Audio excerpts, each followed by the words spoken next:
When people ask, is it a good time to buy? What they're really asking is, how can I buy a home without getting ripped off? Like if you agree, and if you don't agree, then tell me why. Also, the cold front that we saw a couple of weeks ago has passed us by, and I'm not talking about the weather. Speaking of the weather, I don't know what's going on right now. Huge wind just started just a minute or two ago. Wow. And I'll look at the stats as well. Take your questions as always right here, right now on Live at Lunch. Thank you so much for joining me. I'm Lambros Demos. And as I said, this is some crazy wind that just hit in the last couple minutes. Wow. All right. So today is Wednesday, February 28th, and tomorrow is leap day or leap year, whatever. So happy birthday to all the February 29th babies who only get to celebrate every 4 years or so. Also, give me a like if you are a February 29th baby or know a February 29th baby. But let's kick it off with one of the most commonly asked questions: is it a good time to buy? Okay, and in my opinion, when someone asks that question, they're obviously qualified to buy, or they wouldn't be asking. So I think what they're really trying to say is, should I buy now knowing that I'm not going to get ripped off? Or in other words, how do I buy knowing that I won't get ripped off? Or how do I buy a house without getting ripped off? Okay, and ripped off can mean several things, which I'll cover. But to back up a little bit, for me, timing the market is not a good idea.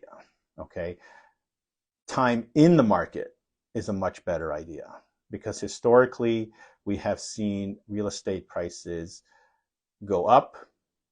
The trajectory is always up. Sure, there may be some peaks and valleys along the way, but long term, it's always going to go up as far as I'm concerned. And I think most people would agree with that real estate is still a good investment long term. The only way you lose money in real estate is if you sell too soon. So as a long-term investment, I think there's no other investment as good as real estate.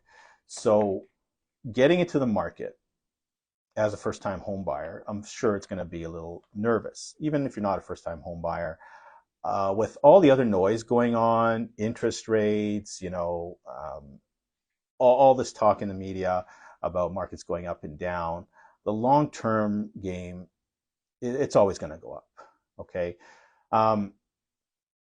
There was a report that came out from CMHC, the Canadian Mortgage and Housing Corporation, maybe about a year and a half ago, and said that we need almost 6 million houses to be built in Canada by 2030. Okay, so that's only 6 years away now. At the time, it was maybe about 7.5 years away. So, but at that time, we were on pace to build less than half of that. So are we now on track to build those 6 million houses? I highly doubt it. There's just so much obstruction, for lack of a better word, in order to build houses these days. Okay, so there's a lack of skilled trades, right? A lot of the trades people are either retiring or will soon retire, and they're not being replaced at the same level. The immigration that's coming in, people aren't going into the skilled trades. Also, we have too much red tape at all levels of government, right? Especially at the municipal level, right? Trying to get a permit to build something is like, pulling teeth for some builders. There's a lot of community groups and NIMBYism, we call it, not in my backyard. I'll give you an example. I'm part of this community group, and there was a proposal to build a condo building. I can't remember now. I think it was like 7 stories maybe or something like that. So it wasn't too tall, at a very popular corner in Brampton. And the residents who were living across the street put up such a big stink about it because it would block part of their daylight, so maybe throw some shade into their backyard for a small portion of the day. So it's things like this that people will fight against it, and local politicians have no other choice but to listen to them because it's their constituents, right? So they want to listen to their constituents, if nothing else, than to get their votes, right? So it's very tough to get something built these days. So much red tape to go through. Like I said, there's not enough skilled trades out there, and interest rates as well. Interest rates don't affect only the consumer, the end user, but they also affect builders who have to take out construction loans. So, and there was a time there where nobody was building anything. Now things are starting to get built again. I think the government introduced, or at least they chopped off the GST, HST on purpose rental buildings, right? So, and that helped. So that helped spur some of the construction again. So it's things like that. There's too many hoops to go through, and it's really, really hard to get something built. So I can't see us being on track to build these 6 million homes by 2030. So that's one thing. The supply is not going to be there, and the demand is way too high. It's probably about 40% more than supply right now, right? And at the end of the day, that's the only thing that's going to affect home prices is supply and demand, right? It's a market. So as long as the demand is higher than supply, home prices will continue going upwards, even though, like I said, they may take a short-term dip, but over the long term, they're going to continue going up, right? What's the price of a home going to cost in 2030, 2034, 2044? Who knows? Right now in the city of Toronto, I believe a detached home is worth about 1.6 million. In 2030, maybe it's 2 million. Maybe it's 2.4 million. Who knows, right? We don't know what it's going to be, right? Back to my point, time in the market is always going to be better than timing the market. So having said that, let's answer the question then. How do I buy a house without getting ripped off? Okay, so, and there's 3 points I want to cover. The first is in a bidding war, okay, because we're seeing bidding wars come back, right? I'm not going to say with a vengeance, but they are coming back. And I have to be clear, these are not the bidding wars of 2020 or 2021 or even early 2022 when people were bidding ridiculous amounts over the asking price, right? And we saw houses selling for 200, 300, sometimes 500 over. These are still bidding wars happening because the seller and the listing agent are listing far below the market value. And this is one distinction that you absolutely have to understand. Asking price does not equal market value. Okay, I'll say it again. Asking price does not equal market value. A lot of people get the two confused or don't know what the difference is, right? For example, if a house is worth $900,000 in any location, the agent and the seller will price it at $700,000. A lot of people will think, wow, that's a great deal. I'm going to put a bid on it. And that's what happened recently in Mississauga. 85 people put a bid on it. And out of those 85 offers, 80% of them or so were actually below market value because the house sold for around $900,000 anyway, which was the market value for the house. Had they listed at $899,000 or thereabouts, they probably would have arrived around the same price, but it would have taken a bit longer. So the only thing that these bidding wars do is speed up the sale and give a perception out there of FOMO, fear of missing out, for people. And it puts the seller in the driver's seat because now you've got plenty of offers to choose from. Instead of negotiating one-on-one with a buyer, let the buyers fight it out themselves and have them give you the best offer. And the chances of getting a firm offer increase, right? So it probably won't be conditional on financing or home inspection or the buyers having to sell their house, et cetera. There's all kinds of conditions that you can put into an offer.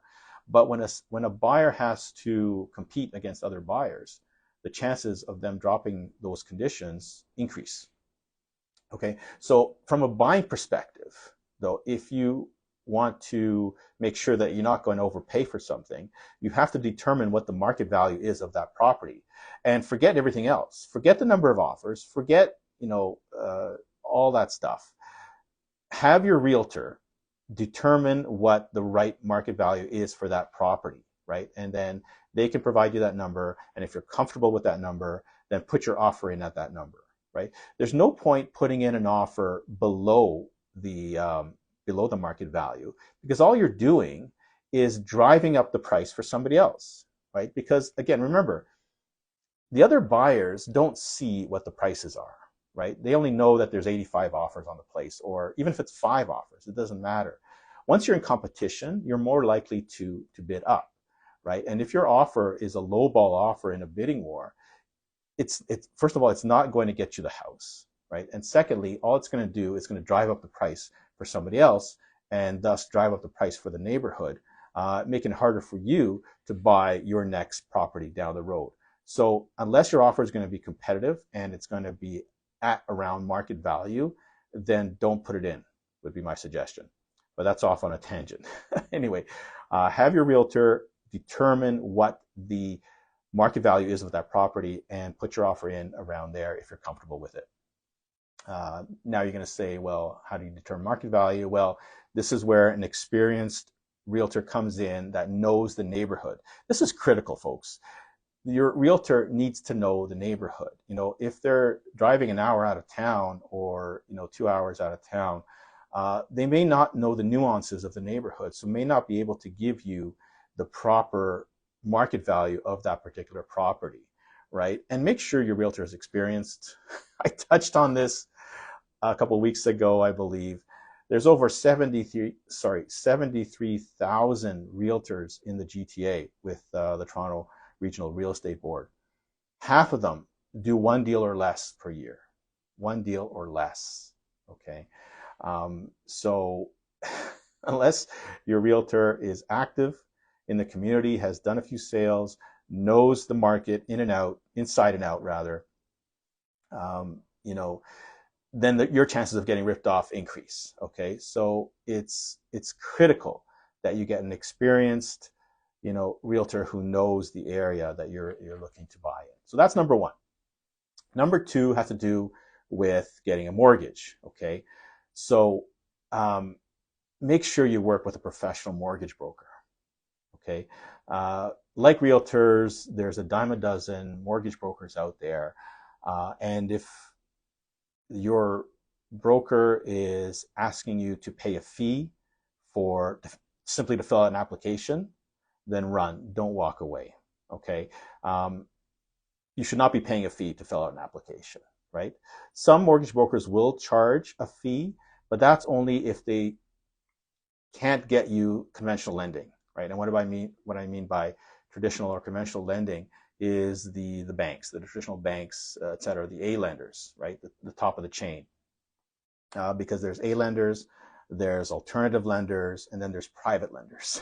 Okay, and private lenders should be avoided unless you really, really want to get into the market and you have no other alternative to use a private lender. And if you do use a private lender, make sure it's only for a short term, and make sure that private lender is not going to rip you off.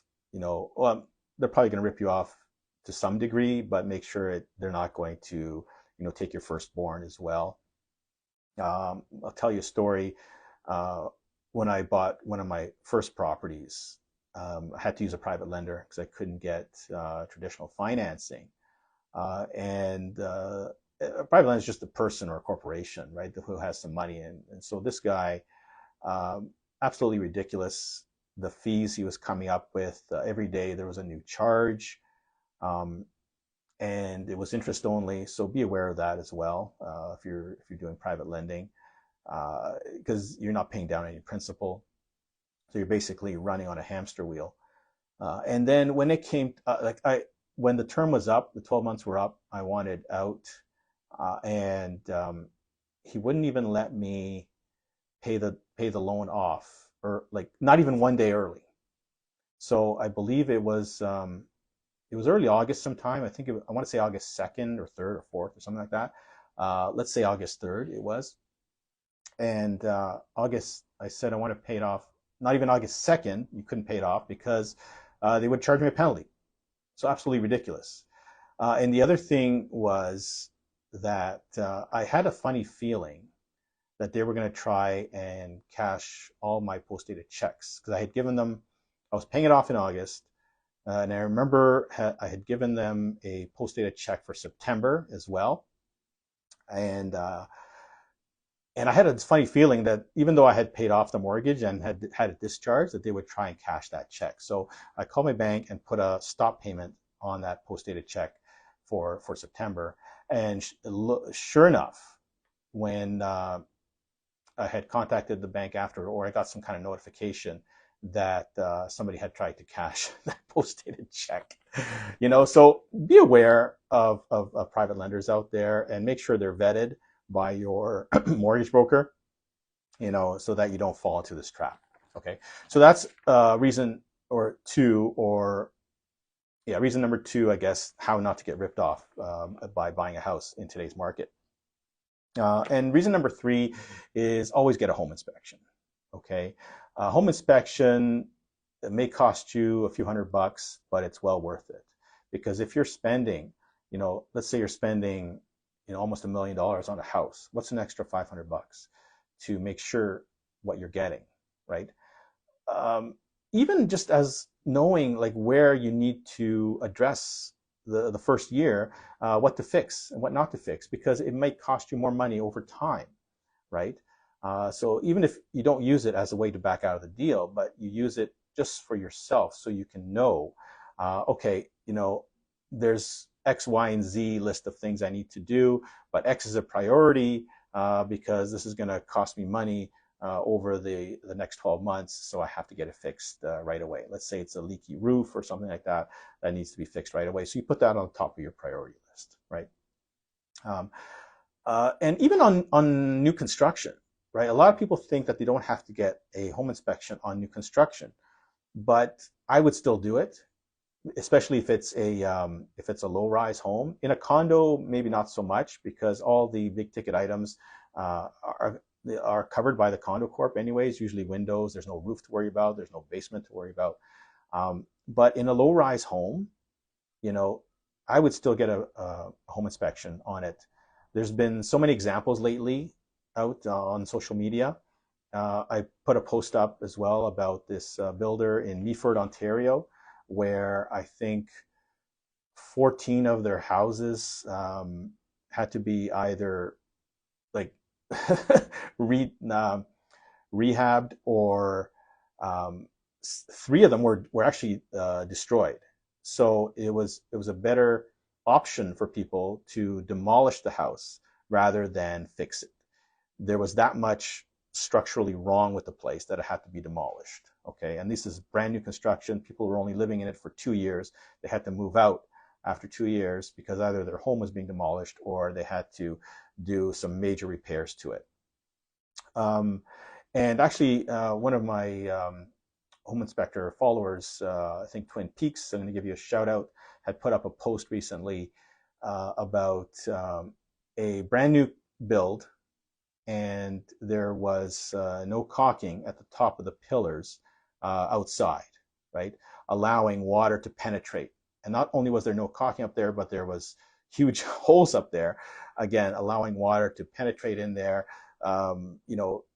speeding up the decay of the structure, right? So these are things that sometimes builders will overlook, sometimes buyers will overlook. So it's always a good idea to get a home inspection, even when you're purchasing new construction. Okay, thank you everyone who's joining me so far here. And again, if you have any questions, by all means, feel free to post your questions and comments here. I'm happy to take them while I'm live. If you happen to be watching this on the replay, still, by all means, post your comments here or questions, and I'm happy to answer them as soon as I can. Because you never know who else has the same question as you do, right? So by asking it here, you're helping a lot of other people too at the same time. So go ahead, don't be shy, ask your questions. Let's move on to the stats, right? So last week, I had mentioned that we saw a bit of a stall in the market. Supply had gone down, sales volume had come down, even showings and offers had come down. So, and I had mentioned that maybe this was due to the bad weather that we were having. I think it was over the course of Valentine's Day, the week of Valentine's Day, where all of a sudden, the freezing weather came in.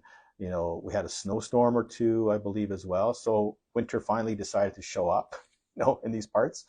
So, and I think that put a kind of a damper on the whole home buying experience for people, because nobody wants to go out in the snowstorm. Nobody wants to go out in minus 20 degrees to look at houses, right?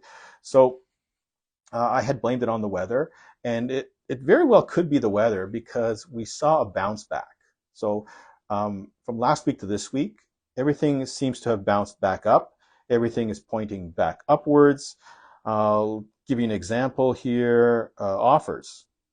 Now, if this doesn't tell you that buyers are back, nothing will. Offers jumped about 28% week over week in Toronto, and in Peel region, they jumped up 42% week over week. Okay, so all these people are looking to put in offers, and I don't think it's just a matter of tire kickers either, because the ratio of offers to sales is actually almost 4-1 here. Excuse me, and I haven't seen it that high in months. And I'm talking about Peel region.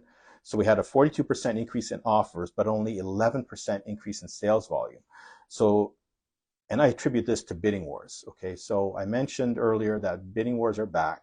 So a lot of people are throwing in their offers and in these bidding wars, because agents are pricing it lower than market value, trying to generate these bidding wars. And I can say that confidently because I have seen a lot of bidding war situations come up more frequently and recently. And also, I'm just glancing at the average price week over week, where it's gone up quite a bit. And that would only happen, in cases where either more low-rise homes are selling, bumping up the price of the house, or home prices are going up. But I don't expect such a huge jump week over week, so it's probably more low-rise homes being sold. But still, I don't think it's people lowballing and sellers capitulating to these lowball offers, because then you would have seen home prices come down. In Toronto, the sales are on par with the number of offers. Both went up about 28%, which is telling me it's a healthy market. Showings went up about 10% in Toronto and 5% in Peel region. And supply also went up. So we saw an increase of 22% supply in Toronto and about 13% in Peel region. Days on market went down about 3 days in Toronto and up slightly in Peel region, just over a day. But again, the biggest thing week over week is the drastic difference, because last week things were going down and all of a sudden they're going back up again. And I think the weather had a lot to do with that. Also, there's a lot more confidence in the air. Royal LePage had put out a survey of people who had taken a step back from the market, and 51% of them said they're going to renew their search or jump back in the market as soon as interest rates start coming down. And some of them, probably have started their search already. Others will start once interest rates start coming down, once they see it come down. And then there's going to be others who can wait until interest rates come down significantly. But regardless, the point is that people are re-entering the market here, because there's a lot more consumer confidence out there with all this talk of interest rates coming down as well. And it's almost spring, so traditionally the spring market is the busiest time of year anyways for real estate. All right. The other thing is, speaking of interest rates coming down, and if all these people do enter when the interest rates come down, guess what's that going to do to home prices, right? You guessed it. So they're going to be going back up again, or at least not come crashing down as a lot of people think they will. So even if we run into a supply situation where a lot of people have to sell, I think the demand is there to meet that supply at the very least. Okay, any other questions? No, I don't see any. Again, feel free to post your questions and comments on the replay, and I'm happy to answer them. But before I let you go, I mentioned it last week, I'm going to mention it again. You know, the most important thing I want to leave you with is that buying or selling a home does not have to be overwhelming and does not have to be stressful. Okay, the most important thing that you can do is to hire a realtor who is not only experienced, as I mentioned earlier, and knows what they're doing, but that truly cares. Okay, the realtor that you hire must care about you and your family and your situation. Okay, they have to understand your situation and help you through the process. Okay, they can't be just looking for another commission check. You know, I've been in this business long enough, and I've met enough of my fellow realtors and Facebook groups, and all kinds of training programs that teach people how to sell, sell, sell. Always be closing, ABC, right? You don't want somebody like that because they might push you into the wrong decision, right? And if you don't want to get ripped off, as I mentioned off the top, your realtor has to be your best friend and your teammate, right? You're on the same team. You're not competing with the realtor. But you have to have the same goals, and the realtor must be putting your needs ahead of everyone else's. This is why it's such a bad idea to go with the listing agent, because the listing agent's job is to get the best price for his seller. Okay, people have to understand that. You're not going to get a discount by going to the listing agent, especially in a bidding war situation, because his or her job is to get the best price for the seller. So they're not going to give you the best price as the buyer. Okay. And if you don't want to get ripped off buying a house, you need to have your own representation to make sure that what you're paying for that house is not over market value. All right. Have a great day, everybody. Take care. See you next week.